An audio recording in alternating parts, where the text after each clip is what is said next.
Good afternoon class 10। তোমাদের পথের দাবি চ্যাপ্টারটা শুরু হয়েছে। পথের দাবির আমরা দুদিন পড়েছি অল্প অল্প করে। আজ পথের দাবির তৃতীয় পার্টটা আমরা পড়ছি। সবাই বই খুলবে। আমি বলেছিলাম যে একটা পেন বা পেন্সিল কাছে রাখবে, কারণ এই চ্যাপ্টারটা তোমাদের 5 নম্বর এসে গেলেও ছোট প্রশ্ন আর 3 নম্বরের জন্য তোমরা অবশ্যই করতে হবে তোমাদেরকে।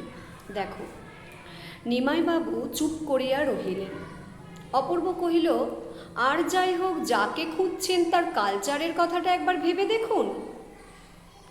নিমাইবাবু হাসিয়া ঘাড় নাড়িলেন, কহিলেন, তোমার নাম কি হে? আজ্ঞে গিরিশ মহাপাত্র। একদম মহাপাত্র? তুমিও তেলের খনিতেই কাজ করছিলে না? এখন রেঙ্গুনেই থাকবে? তোমার বাক্স বিছানা এত খানা তল্লাশি হয়ে গেছে। দেখি তোমার ট্যাঁকে এবং পকেটে কি আছে। এই ট্যাঁকে এবং পকেটে কি আছে?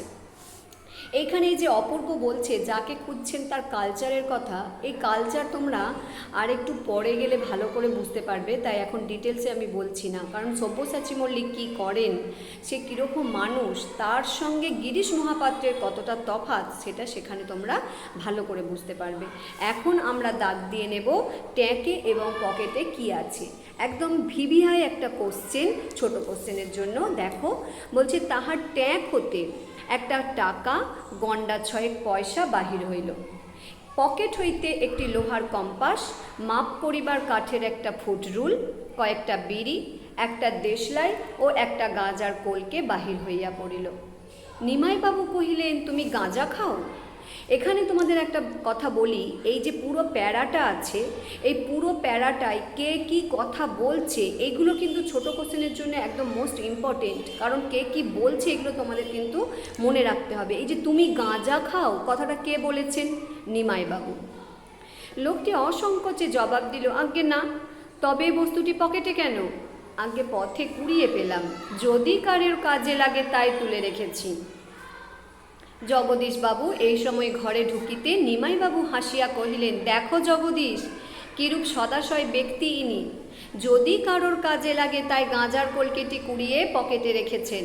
ক্ষণকাল মৌন থাকিয়া কহিলেন, গাঁজা খাবার সমস্ত লক্ষণই তো তোমাতে বিদ্যমান বাবা।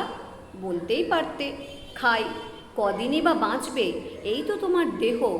আর খেও না, বুড়ো মানুষের কথাটা শুনো। তাহলে এইখানে দেখো একটা লাইন আছে, কিরূপ সদাশয় ব্যক্তি ইনি, এখানটায় দাগ দেবে, কে কথাটা বলেছেন? নিমাইবাবু। এরপর দেখো, বুড়ো মানুষের কথাটা শুনো। বুড়ো মানুষ কে?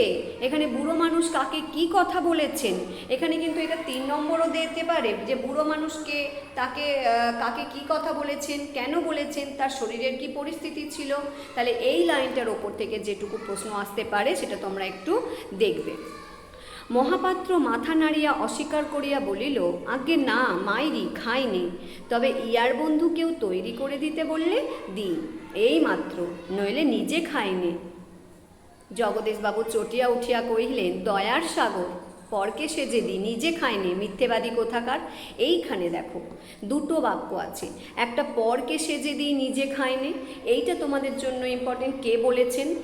আবার মিথ্যেবাদী কোথাকার, মিথ্যেবাদী কোথাকার কথাটাও খুব ইম্পর্টেন্ট। দেখো, যদি তোমাদের দিয়ে দেয় মিথ্যেবাদী কোথাকার, তোমাদের যদি লাইনটা পড়া না থাকে তাহলে কিন্তু তোমরা হাতড়াবে যে কোথা থেকে নেওয়া হয়েছে লাইনটা।